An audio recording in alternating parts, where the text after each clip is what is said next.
사무엘상 16장 6절부터 13절까지 말씀입니다. 그들이 오매 사무엘이 엘리압을 보고 마음에 이르기를 여호와의 기름 부으실 자가 과연 주님 앞에 있도다 하였더니 여호와께서 사무엘에게 이르시되 그의 용모와 키를 보지 말라. 내가 이미 그를 버렸노라. 내가 보는 것은 사람과 같지 아니하니 사람은 외모를 보거니와 나 여호와는 중심을 보느니라 하시더라. 이새가 아비나답을 불러 사무엘 앞을 지나가게 하면 사무엘이 이르되 이도 여호와께서 택하지 아니하셨느니라 하니 이새가 산마로 지나게 하며 사무엘이 이르되 이도 여호와께서 택하지 아니하셨느니라 하니라. 이새가 그의 아들 일곱을 다 사무엘 앞으로 지나가게 하나 사무엘이 이새에게 이르되 여호와께서 이들을 택하지 아니하셨느니라 하고 또 사무엘이 이새에게 이르되 네 아들들이 다 여기 있느냐. 이새가 이르되 아직 막내가 남았는데 그는 양을 지키나이다. 사무엘이 이새에게 이르되 사람을 보내어 그를 데려오라. 그가 여기 오기까지는 우리가 식사 자리에 앉지 아니하겠노라. 이에 사람을 보내어 그를 데려오매 그의 빛이 붉고 눈이 빼어나고 얼굴이 아름답더라. 여호와께서 이르시되 이가 그니 일어나 기름을 부으라 하시는지라. 사무엘이 기름 뿔병을 가져다가 그의 형제 중에서 그에게 부었더니 이날 이후로 다윗이 여호와의 영에게 크게 감동되니라. 사무엘이 떠나서 라마로 가니라. 아멘. 오늘 주님 앞에 나와 함께 예배하는 우리 모든 성도님들에게 우리 주님이 임마누엘과 함께 하시고 더 큰 은혜와 복을 허락해 주시기를 간절히 축복합니다. 오늘 우리가 읽은 사무엘상 16장 말씀은 이스라엘의 두 번째 임금인 다윗을 왕으로 세우기 위해서 기름 붓는 이 장면이 이렇게 기록되어 있습니다. 이스라엘의 첫 번째 임금인 사울 왕은 처음 왕이 될 때만 하더라도 매우 겸손한 사람이었습니다.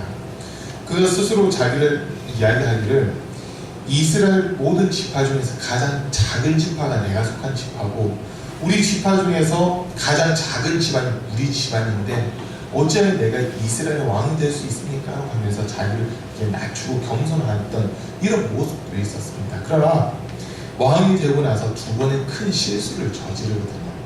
두 번의 큰 실수를 저지르는데 그게 사무엘이 제사장으로서 하나님 앞에 드려야 될 그 제사가 있는데 그 제사를 이 사울 왕이 대신 해버리는 이런 죄를 한번 범하고요.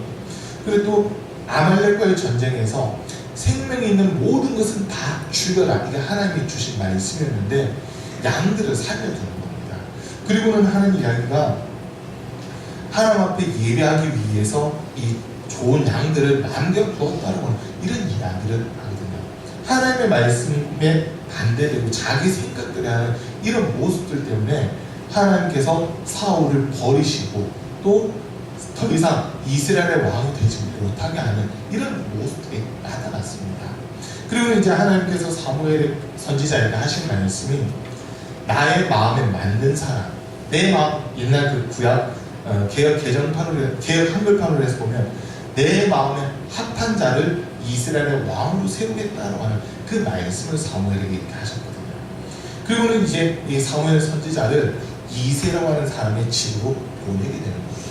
이 집에 와서 이제 이야기를 하는데 하나님께서 이 가정에서 한 사람을 왕으로 세울 것인데 그 사람에게 내가 기름을 붓기 위해 오늘 이곳에 왔다. 당신의 아들들을 차례대로 내 앞에 보여라라고 이야기를 합니다. 오늘 읽은 6절 말씀에 보니까 엘리압이라는 사람이 지나가고요. 또 8절에서는 아비나답, 9절에서는 삼마, 큰 첫째, 둘째, 셋째 이름이 이렇게 기록되어 있고 그리고 넷째부터 또 일곱째까지 이새의 아들들이 사무엘 앞에 다 지나갑니다. 그들을 볼 때마다 첫째를 볼 때 첫째 엘리압을 보고 사무엘 육신의 눈을 보는 거예요. 육신의 눈을 봤을 때 키도 크고 외모가 출중하거든요. 이 정도 사람이면 왕으로 손색이 없다는 그 마음을 가지고 기름을 부으려고 했어요.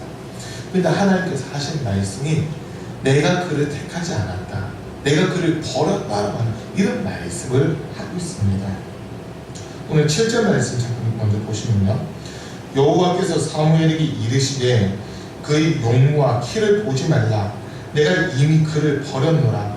내가 보는 것은 사람과 같지 아니하니 사람은 외모를 보거니와 나 여호와는 중심을 보느니라 하시더라 라고 기록하고 있습니다. 여러분, 우리가 다른 사람들이 이렇게 볼 때 사실 외모를 제일 먼저 이렇게 보잖아요. 외모를 이렇게 보는 목사님들 사이에서 이렇게 이야기하다 보면요, 외적으로 드러나는 그 모습을 보면서 앞으로 어떤 사람이 되겠다 이런 이야기를 하는 그런 목사님들이 많이 있어요. 근데 우리 하나님께서는 사람의 외모를 보지 않으시고 그 사람의 중심을 보고 계십니다. 저와 여러분들의 우리가 이렇게 볼 때 이 자리에 나오신 여러분들 처음에 외모만 딱 봤을 때 저분 진짜 믿음 좋겠다, 저분 뭔가 큰 일을 할 만한 사람이다, 이렇게 보여지는 사람들이 있어요. 그런데 우리 주님은요, 그 외모를 가지고 판단하지 않다라고 합니다. 자, 지금 사무엘 선지자가 엘리야라는 사람이 먼저 기름을 부으려고 했던 이유가 있어요. 그 이유는 하나님이 처음에 왕으로 세웠던 사울을 봤거든요. 사울을 보니까 키가 엄청나게 커요. 다른 사람들과 이렇게 서면은 다른 사람들 보다 머리 위에 머리가 하나 더 있는 이런 모습이었거든요. 그러니까 이 사울의 키가 딱 서면은 사울의 어깨 정도가 다른 사람들, 웬만한 사람들 키 정도 됐다는 거예요. 그러니까 키가 엄청 컸다는 거죠. 그걸 이제 기억을 한 거예요. 그러다 보니까 이 엘리야라는 사람이 키가 컸던 것 같아요. 그래서 하나님께서도 하신 말씀이 그 외모와 키를 보지 말라고 하는 이 말씀이죠. 키가 상당히 컸던 사람인데 그걸 보고 그냥 키가 이만큼 크니까 왕으로서 손색이 없겠다 했지만 하나님께서 하신 말씀, 내가 그를 버렸다라고 하는 이 말씀을 하시는 겁니다. 여러분, 우리가 신앙생활하면서 이 한마디에 좀 주의를 기울이셔야 돼요. 저와 여러분들이 평강교회에서 지금 함께 예배드리고 있는데도 불구하고 우리들 가운데서도 하나님이 내가 기뻐하는 자다, 내 마음에 맞는 자다라고 인정하는 분도 있겠지만 반대로 내가 버렸다고 하는 이런 분들도 있을 수 있다는 겁니다. 있을 수 있어요. 여러분, 절대 주님께 버림받지 마시길 바랍니다. 주님께 버림받지 않는 것은 우리 마음 중심이 주님을 향해 있어야 되는 겁니다. 오늘 우리 청년부에서 하나님께 예배합니다라고 이 찬양을 했잖아요. 나는 하나님을 예배하는 예배자입니다, 예배합니다라고 하면서 하나님 앞에 찬양을 했어요. 그 예배하는데 진짜 내 마음을 다하고 있고 내 힘을 다하고 뜻을 다하고 성품을 다하고 내 목숨까지 다해서 예배하고 있는지 이거 한번 보셔야 됩니다. 만약 그냥 내가 몸만 여기 와 앉아있고 지금 말씀 듣고 예배하는 중인데도 불구하고 내 생각이 딴 데 가 있다면 그 예배는 하나님이 받지 않는 예배라는 거거든요. 그런 사람을 하나님이 버리시는 겁니다. 우리 하나님은요, 우리 신명기에서 정확하게 말씀하시잖아요. 이스라엘아 들으라, 하나님은 유일한 하나님은 한 분이시니 너희는 마음을 다하고 뜻을 다하고 힘을 다하고 성품을 다하여 주 너희 하나님을 사랑할지니라 하셨느니라라고 이렇게 얘기하시거든요. 그거를 갖다가 자녀들의 손목과 미간에다 써서 붙여가지고 어디서든지 그 문구를 볼 수 있게끔 하라는 게 하나님의 말씀이었습니다. 그럼 이 지금 엘리야라고 하는 아들, 그리고 또 아비나답, 삼마 이런 아들들이 이새로부터 어렸을 때 신앙훈련을 받았어요. 신앙훈련을 안 받은 게 아니라 신앙훈련을 받았습니다. 그리고 그 할아버지가 보아스잖아요. 이 보아스를 통해서 또 하나님이 어떻게 이방인 룻이 하나님의 이 족보에 들어오게끔 하셨는지 이런 것들 이야기를 다 들었을 거예요. 그런데 이렇게 어렸을 때 신앙 교육을 받고 성장했음에도 불구하고 그 마음 중심에서 하나님을 향한 마음이 없다 보니까 하나님께서 하신 말씀이 내가 그를 버렸다라는 이 말씀을 하는 겁니다. 사울 임금도 보세요. 하나님 분명히 택해서 왕으로 세웠지만 그의 마음 속에 하나님의 말씀보다 자기 생각이 앞섰을 때 하나님 그를 버리시는 이런 모습이었거든요. 저와 여러분들도요, 하나님 앞에 예배해야 된다고 하는 이 상황 앞에서, 예배되는 상황 앞에서 다른 상황들이 생긴다면 그 상황 속에서 나 예배해야 되는데 나 하나님께 나아가야 되는데 라고 이 마음이 있다면 그 사람은 그 마음이 하나님에게 합한 사람이 될 수 있어요.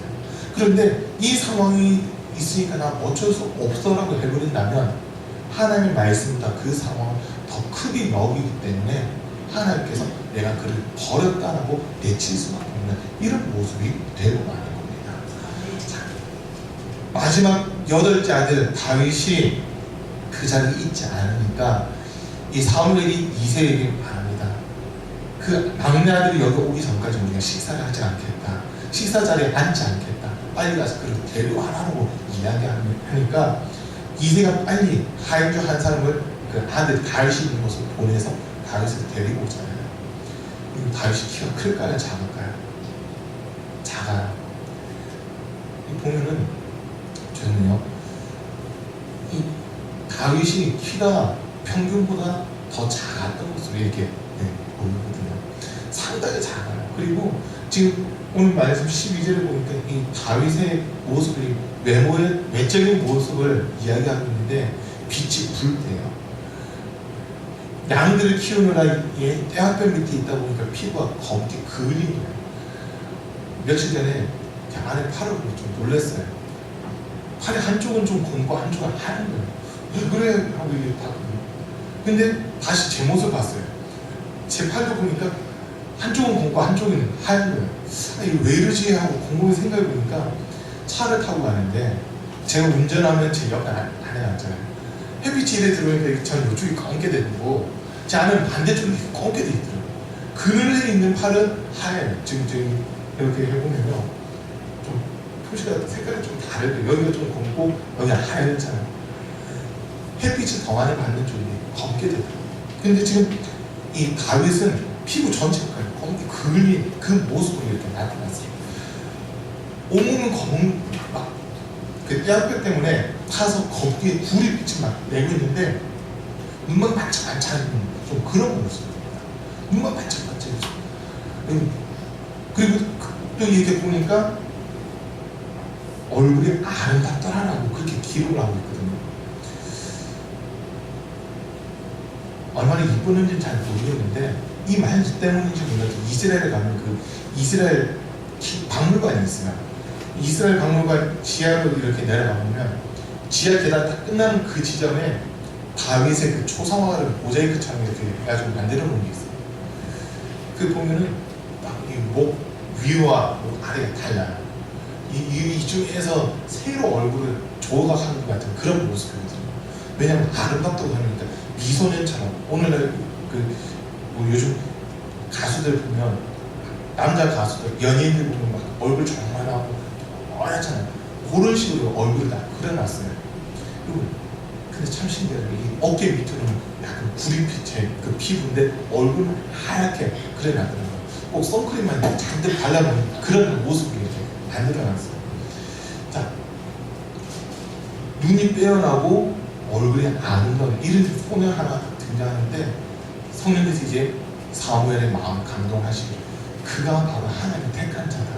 그에게 기름을 부어라라고 하는 이 말씀하고 있잖아요. 그럼 지금 다윗의 형제들은 사무엘이 자기 집으로 찾아온다고 하니까 자기가 하던 일을 다 내버려 두고 집에 와 있어요. 근데 다윗은 사무엘이 온다는 소리도 들었지만 지금 갈 수가 없어요. 왜? 이 양들을 놔두고 다른 일 가지를 못하고 있거든요. 그러면서 여기서 이제 깨달았던 거, 경험됐던 것들을 시로 이렇게 표현한 게 시편 23편이잖아요. 여호와는 나의 목자시니 내가 부족함이 없으리로다. 그가 나를 푸른 풀밭에 누이시고 쉴만한 물가로 인도하시는도다. 내 영혼을 소생시키시고 자기를 위하여 의의 길로 인도하시는도다라고 이 글을 쓸 수 있었던 게 자기가 목자로서 양들을 키워보니까 진짜 양들을 지키기 위해서 온몸을 다 내던지는 자기의 모습이 있었거든요. 그렇기 때문에 시편 24편 그 시를 쓸 수가 있었다는 겁니다.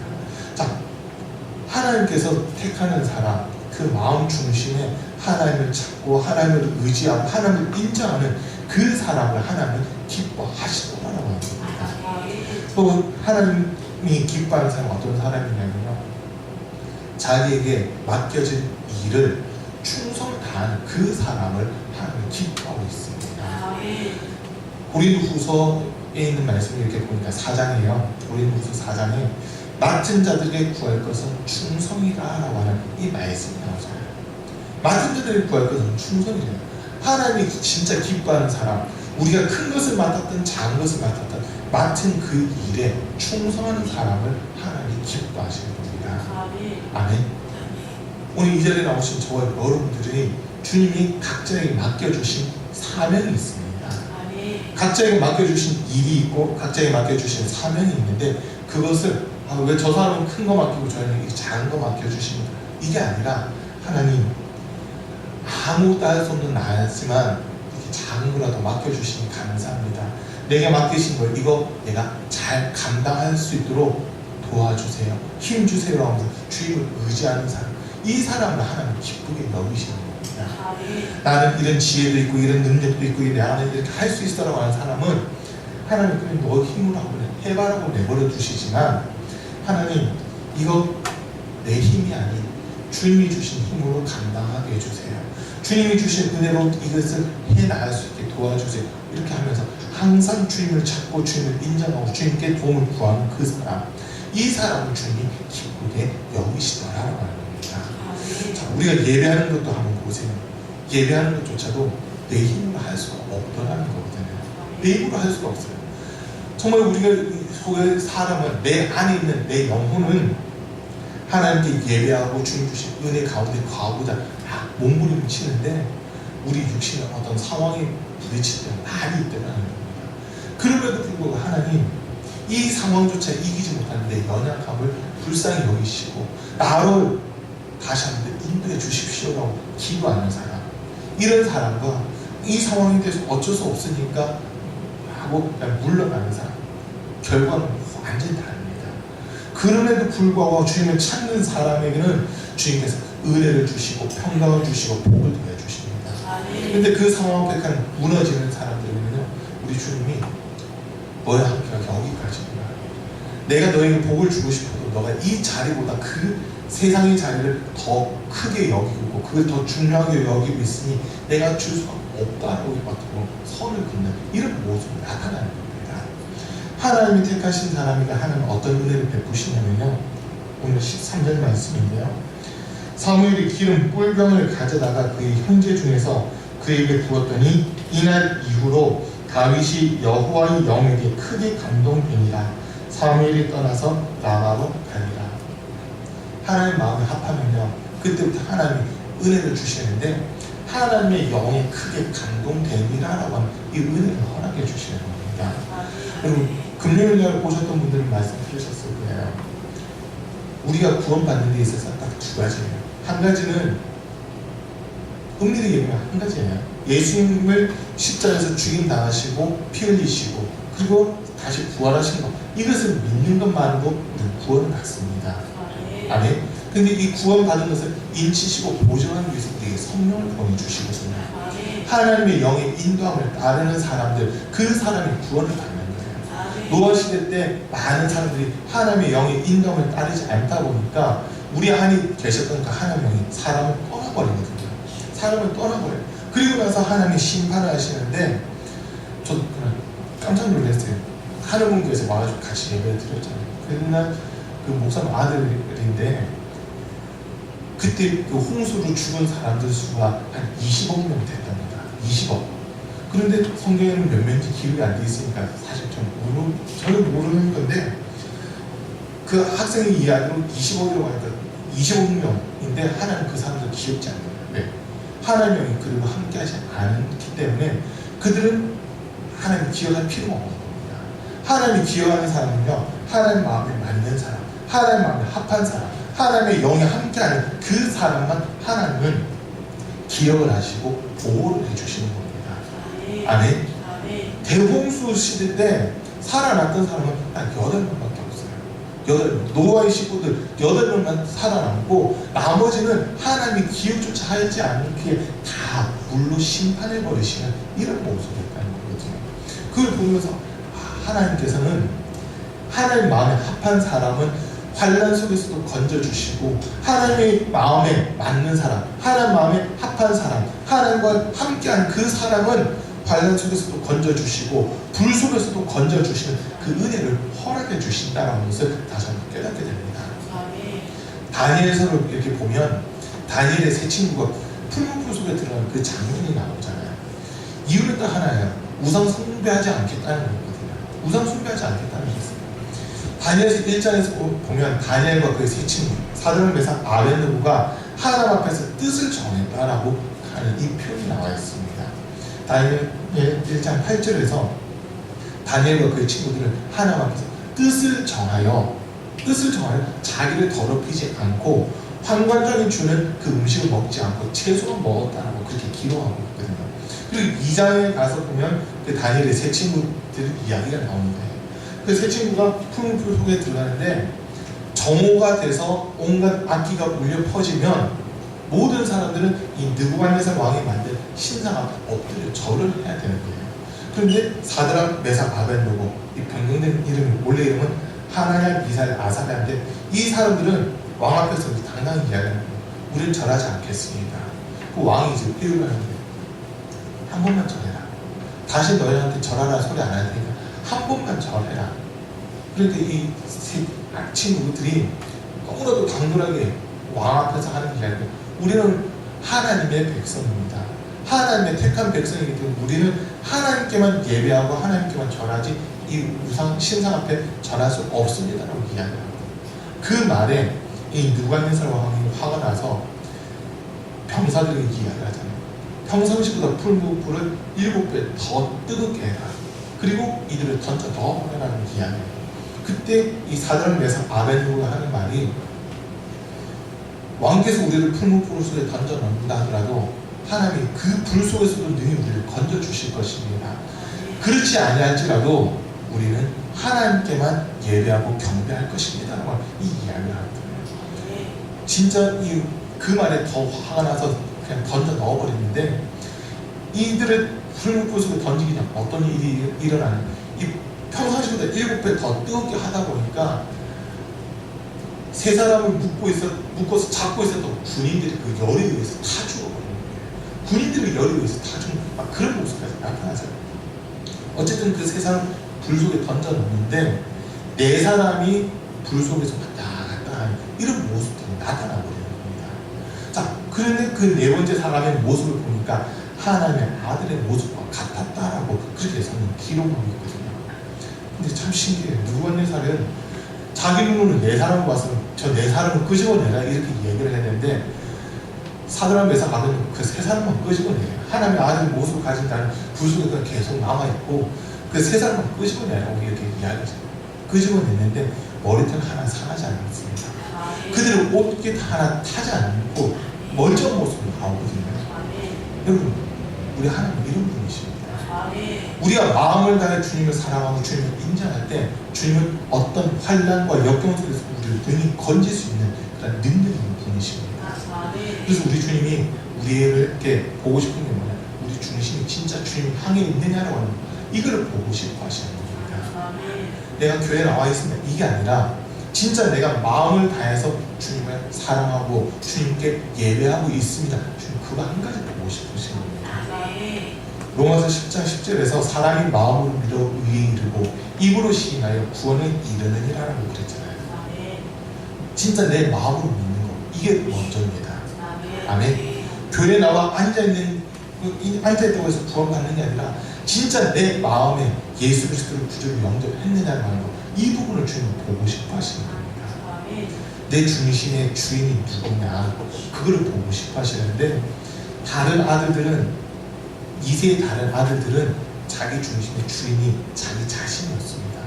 내가 주인이 되어서 살아가는 거예요. 그런데 이 다윗은 내가 주인이 아니라 하나님 저 아시죠? 저는 우리 아버지 이세의 8명의 아들 중에서 막내예요. 저는 키도 형들보다 더 작아요. 그리고 할 줄 아는 것도 별로 없어. 그러다 보니 이 양들과 늘 지내는데 그런데 이 속에서 저는 하나님의 마음을 느끼고 있어요. 하면서 하나님 계속 찬양하고 있거든요. 내가 이 양들을 지키는 모습을 보면서 하나님이 나를 이렇게 지키고 계시고 필요를 따라 나에게 먹을 것을 채우시고 공급하신다고 하는 거, 그걸 나는 인정하고 있어요 하면서 하나님을 인정하고 있는 그 모습으로 살아가는 게 다윗이었던 겁니다. 오늘 저와 여러분들은 구약시대가 아닌 신약시대를 지금 살고 있잖아요. 예수님 이후의 시대를 살고 있기 때문에 우리와 다윗처럼 한 가지 고백해요. 예수님이 나를 피로 값주고 사서 하나님께 올리셨다고 하는 거, 그게 내 안에 속에서 너무나도 기쁨으로 인정됩니다. 이 한마디의 고백이 있으면 되는 거예요. 주는 그리스도시여 살아계신 하나님의 아들이십니다 라고 하는 이 고백이 우리 마음속 깊은 곳에서부터 나올 수가 있다는, 우리 주님 그걸 보고 기뻐하신다는 거거든요. 빌립보서 2장에 있는 말씀대로 모든 입술이 예수를 주라 시인하면 하나님이 그것을 영광을 받는다고 하셨잖아요. 주님 지금 그거 한 가지 보고 싶으신 거예요. 그거 한 가지 보고 싶은 거예요. 내가 내 외모가 어떻다, 사회적인 신분이 어떻다, 내가 학력이 어떻다, 주님 그거 별로 원치 않으세요. 그게 중요한 게 아니라 진짜 내 마음 중심부터 주님을 사랑하고 있느냐, 주님을 인정하고 있느냐, 주님의 은혜 가운데 들어가고 몸부림치고 있느냐, 주님 지금 그 한 가지를 보고 싶어 하시는 겁니다. 그리고 우리가 예배할 때 마음 다해서 예배하셔야 됩니다. 정말 예배 받으실 하나님께 내 온 마음 다해서 예배하셔야 되는 겁니다. 어저께 이제 하는 교회 목사님 자녀들하고 우리 제 자녀들하고 같이 예배를 드렸어요. 목회자 자녀들이 그 연합의 원더스를 놓고 같이 예배를 드렸거든요. 근데 어제 하루 제가 속이 좀 안 좋더라고요. 속이 안 좋더라고요. 그래가지고 죄송합니다. 화장실을 몇 번을 왔다 했는데 어제 이제 저녁 먹고 설교하기 바로 직전 예배가 시작했는데 화장실 신호가 오는 거예요. 이거 어떻게 갈 수는 없고 바로 설교를 해야 되니 큰일 난 거예요. 큰일 난 상황인데 그냥 살짝 기도를 했죠. 주님, 지금 이 속의 상태가 별로 안 좋고 지금 이게 신호가 오면 큰일 났습니다. 이제 설교해야 되고 하는데 여기 어떻게 합니까? 주님 붙들어주세요. 붙들어주세요. 그렇게 기도를 했어요.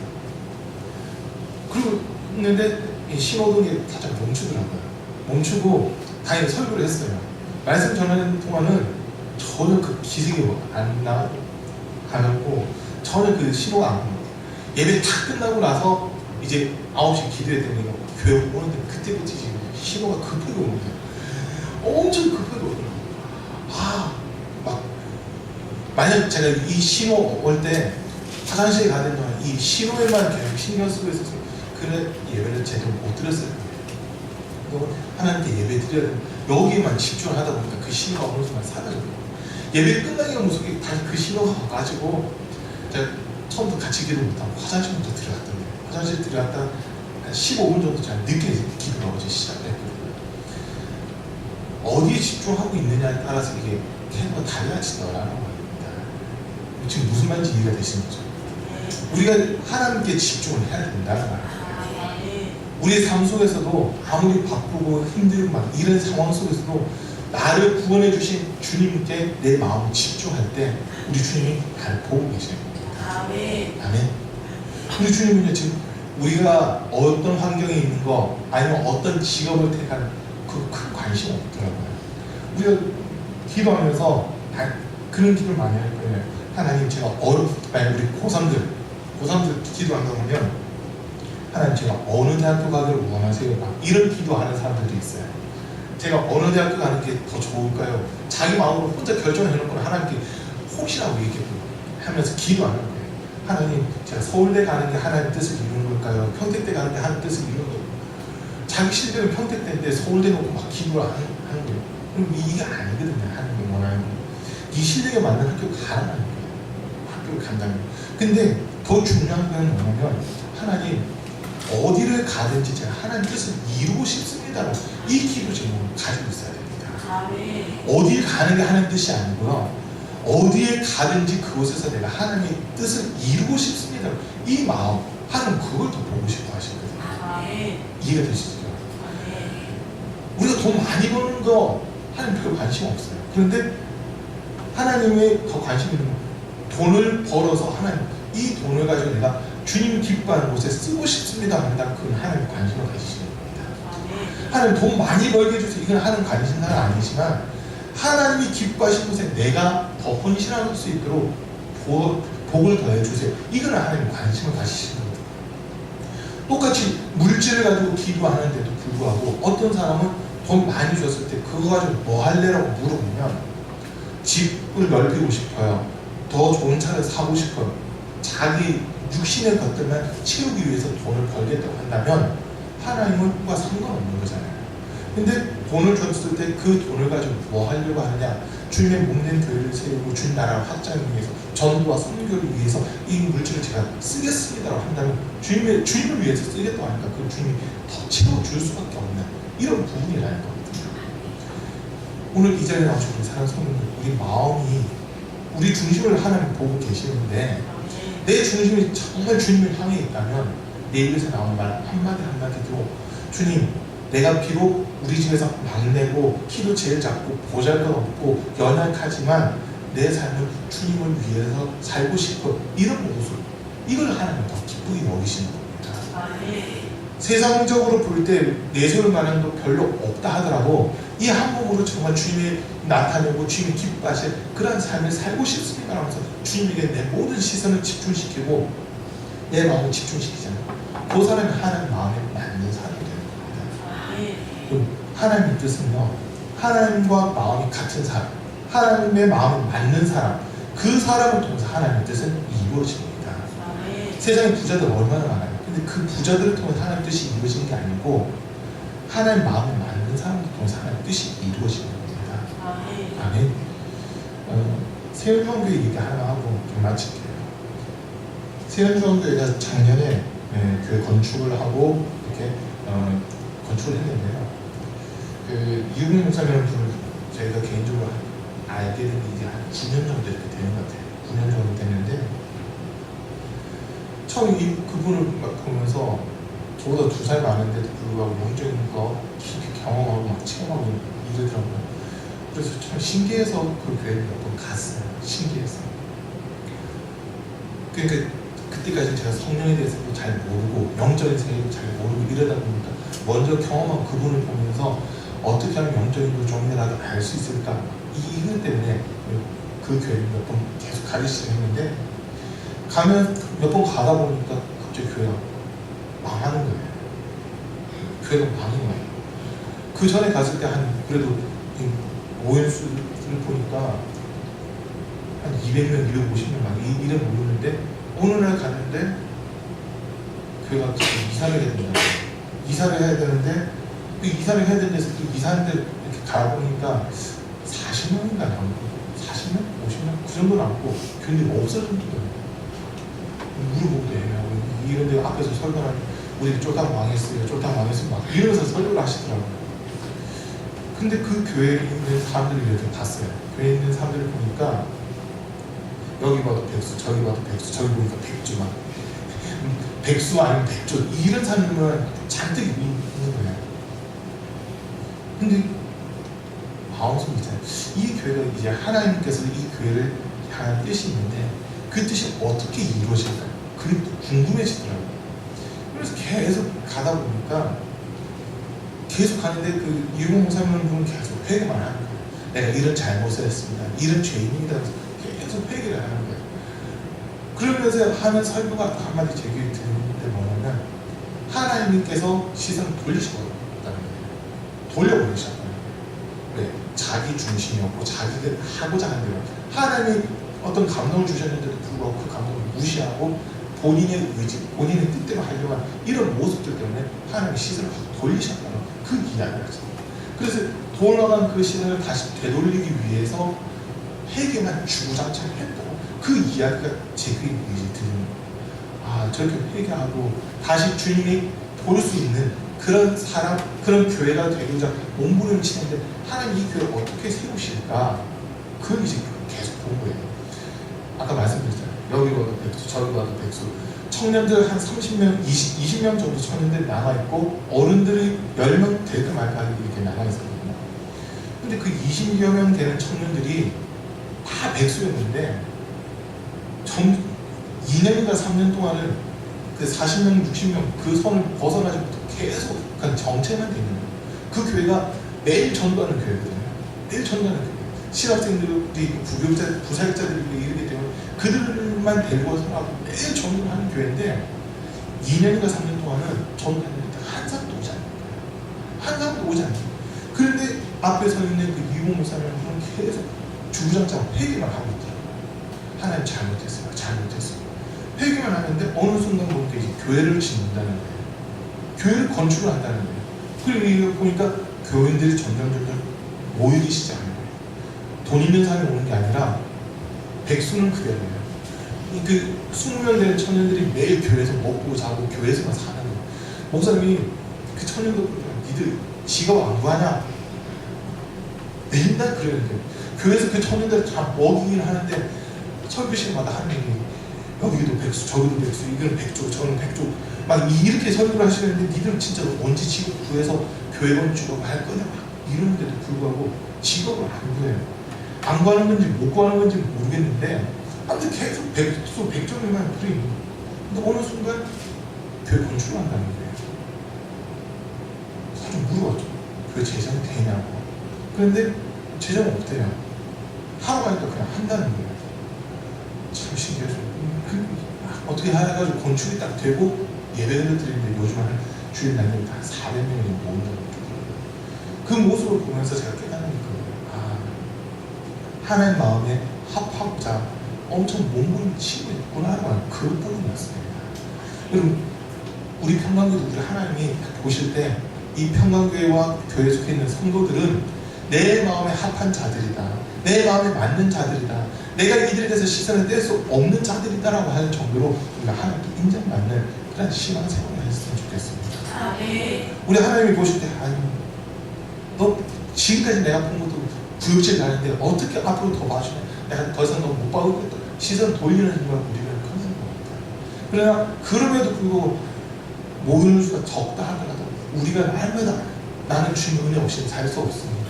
주님 없이는 살 수 없습니다. 예수의 그 피의 공로 없이는 난 살 수 없습니다 하면서 계속 주님을 인정하고 주님을 찾고 우리 마음속에서부터 정말 주님을 대화하는 이 모습이 있으면 주님을 어쩔 수 없이 우리를 쳐다볼 수밖에 없는 이런 모습이 된다는 거거든요. 여러분 우리 주님은요 몇 명 모이냐 그 중요하지 않게 봅니다.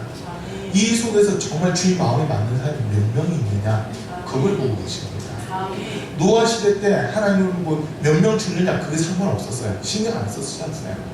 구원받아야 되는 사람이 몇 명이 있었느냐 거기에 더 집중하셨거든요. 노아라고 하는 사람 하나님 앞에 의인이었고 당대 완전한 사람이었고 하나님과 함께하는 사람이었다고 그 인정받았잖아요. 그러니까 하나님이 이미 세상을 심판하고 결정하셨어도 그 속에서 이 노아와 그의 가족들 살려주셔야 되는 거였습니다. 또 아브라함을 가리켜서 하나님이 아브라함은 나의 친구라고 하셨거든요. 그러다 보니까 아브라함에게 속해 있는 사람을 건져주셔야 되는 거예요. 그러다 보니까 소돔과 고모라 성이 멸망할 때 아브라함의 조카인 롯을 건져주시는 거였습니다.